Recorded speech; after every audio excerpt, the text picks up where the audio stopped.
दोस्तों, वेदांता लिमिटेड की बात करें तो स्टॉक के अंदर आज हल्की सी गिरावट देखने को मिल रही है। लेकिन दूसरी तरफ वेदांता एल्यूमिनियम के अंदर ज़बरदस्त तेजी है और इसके पीछे वजह है कंपनी फंड रेज करने जा रही है, अपने बिजनेस को लेकर अब नई रणनीति बना रही है। आपको पता ही है कि वेदांता लिमिटेड 5 हिस्सों में बढ़ चुकी है और अलग-अलग कंपनी अपने हिसाब से अपनी रणनीति बना रही है। अब नए-नए बिज़नेस शुरू करने हैं, बिज़नेस को और बढ़ाना है क्योंकि हर मैनेजमेंट का लक्ष्य अपने बिज़नेस को लेकर आगे बढ़ने का है। इसीलिए एक बयान नया फैसला किया गया है। पूरी अपडेट क्या है उसको समझेंगे और आने वाले समय क्या रणनीति जानेंगे इस वीडियो के माध्यम से। लेकिन फ्रेंड्स, उससे पहले अगर आप पहली बार हमारे चैनल पे आए तो चैनल को सब्सक्राइब कर दीजिए, एक बेल आइकॉन दबा दीजिए ताकि जब भी नया वीडियो बने पहला नोटिफिकेशन आपको मिले। वीडियो पसंद आए तो लाइक से जरूर कीजिए। चलो फ्रेंड्स, वीडियो स्टार्ट करते हैं। मैं हूँ आपका दोस्त SB दवे और हमारे अपने चैनल ऑनलाइन कमाई में आपका बहुत बहुत स्वागत है। सबसे पहले वेदांता के कारोबार की बात करें तो 275 पर स्टॉक इस समय ट्रेड कर रहा है। बाजार क्लोजर में भी आधा घंटा बाकी है। 0.63% की यहाँ पे आपको गिरावट देखने को मिलेगी। तो 277 पर कल की क्लोजिंग थी और 280 पर शानदार शुरुआत हुई। 282 का हाई भी बना, फिर यहाँ पे बिकवाली शुरू हो गई जिसकी वजह से 273 का लो बना स्टॉक इस समय दबाव में।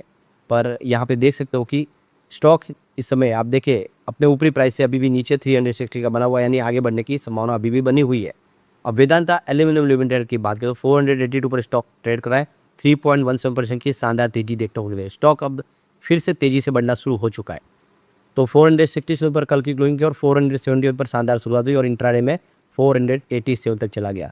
यानी एक ही दिन में 20 रुपीज़ का बड़ा जंप देखने को मिला स्टॉक के अंदर। ये सबसे बड़ी बात है, सीधा 467 से 487 तक का। और आपको ये पता हो कि 423 का लो बना के स्टॉक काफ़ी आगे निकल गया है।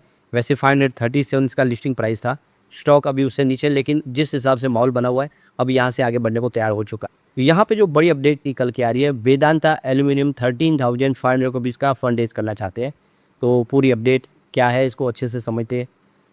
तो ये देखिए, वेदांता लिमिटेड की जो अलग अलग कंपनी होने के बाद अब एल्यूमिनियम का बिजनेस करने वाली company Vedanta aluminium metal 13,500 rupees का लॉन्च उठाने की कोशिश कर रही है। तो जो न्यूज एजेंसी ब्लूमबर्ग की रिपोर्ट निकल के है उसके मुताबिक ये कारोबार के बंटवारे के बाद कंपनी की ओर से लिए जाने वाला पहला घरेलू करेंसी वाला कर्ज होगा, यानी डोमेस्टिक मार्केट से कर्ज उठा रहे कंपनी। ये पैसा नए कारोबार को शुरू करने के लिए बल्कि पुराने कर्ज को दोबारा व्यवस्थित करने के लिए जुटा रहे हैं। देखते हैं कर्ज को वो रीफाइनेंस करना चाहते हैं। तो वेदांता एल्यूमिनियम के ऊपर पहले से मौजूदा कुछ कर्ज की अवधि और भुगतान व्यवस्था को बदलना चाहते हैं। कंपनी पुराने कर्ज को नए कर्ज में चुकाएगी, इससे डेट रीफाइनेंसिंग कहा जाता है। और आप देखें इस पूरे लोन में एक्सिस बैंक, HDFC बैंक और ICICI बैंक शामिल है।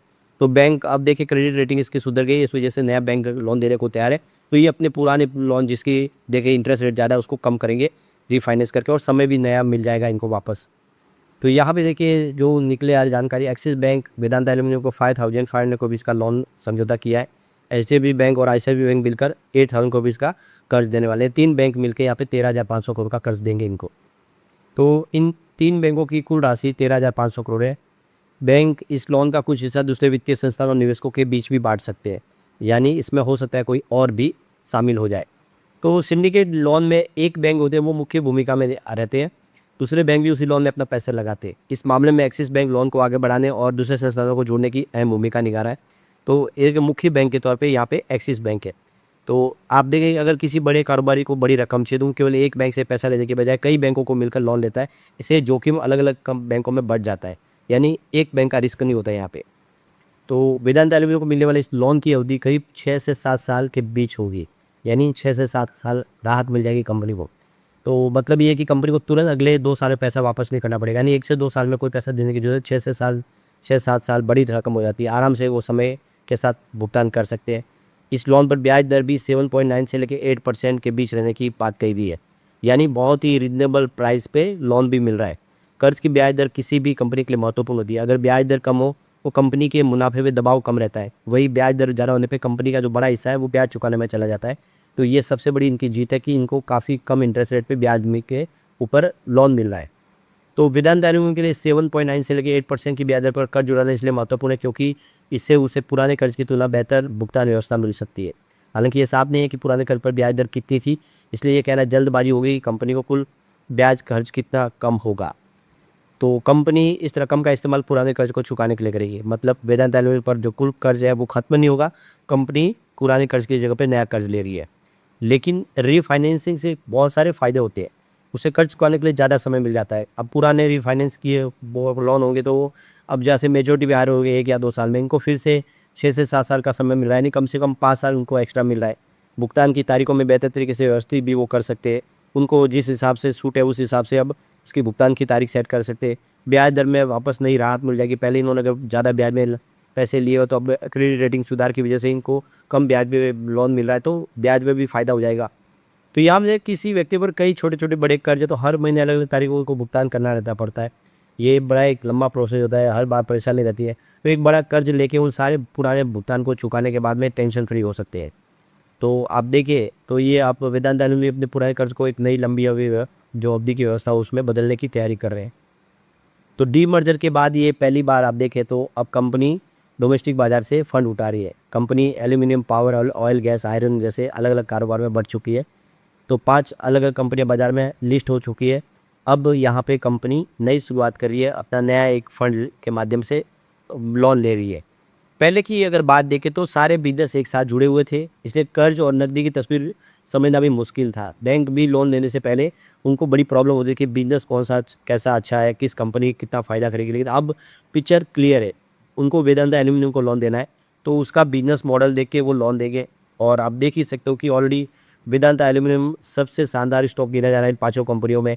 जितने भी ब्रोकरेज हाउस है, चाहे वो ग्लोबल ब्रोकरेज हाउस या डोमेस्टिक ब्रोकरेज हाउस, वो सारे बुलिश है। तो बैंक भी अब उसमें निवेश देने में हिचकिचाई नहीं, और अच्छे आप देखिए इंटरेस्ट पे ब्याज देने को उनको कोई प्रॉब्लम नहीं होगी, क्योंकि कंपनी का बिज़नेस अच्छा है। तो इसी वजह से ये देखिए, ये जो 13,500 करोड़ का कर्ज लिया जा रहा है ये महत्वपूर्ण है, क्योंकि कंपनी अपने पुराने कर्ज को इसकी जगह पे रिफाइनेंस करेगी और ब्याज में भी फ़ायदा प्राप्त कर लेगी। तो अभी देखिए, पिछले महीने क्रिसिल ने वेदांता ग्रुप की कंपनियों की रेटिंग में सुधार किया है। वेदांता एल्यूमीनियम की रेटिंग भी बढ़कर AA+ हो गई है और आउटलुक स्थिर रखा गया है।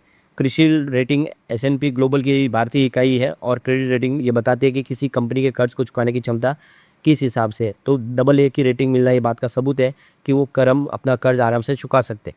तो देखें तो रेटिंग एजेंसियाँ क्रिसिल रेटिंग S&P ग्लोबल की भारतीय इकाई ये बताती है कि किसी कंपनी के कर्ज चुकाने की क्षमता, उसकी रेटिंग एजेंसी किस नज़र से उसको देखती है। AA+ का मतलब है कि कंपनी कर्ज चुकाने की क्षमता बहुत मजबूत है, और स्थिर आउटलुक का मतलब है कि निकट भविष्य में रेटिंग में बदलाव की भी अभी फिलहाल उम्मीद नहीं है।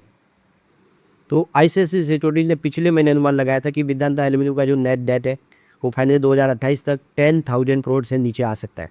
नेट डेट का मतलब कुल कर्ज में से उसकी नकदी घटाने के बाद में बची हुई रकम।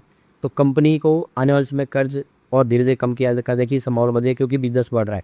तो ये कि आपको मानना चाहिए कि 20,000 करोड़ का अगर कंपनी का कर्ज है, उसके पास 5,000 करोड़ कैश है, तो उसका जो नेट डेट है वो 15,000 करोड़ ही माना जाएगा, क्योंकि 5,000 करोड़ तो वो चुका सकते हैं उसमें से। अगर वेदांता एल्यूमीनियम अपने कारोबार में मजबूत नकदी कमाती है, उस नकदी का इस्तेमाल कर्ज घटाने में करती है, तो नेट डेट कम और हो सकता है आने वाले समय, यानी संभावना काफ़ी पॉजिटिव है।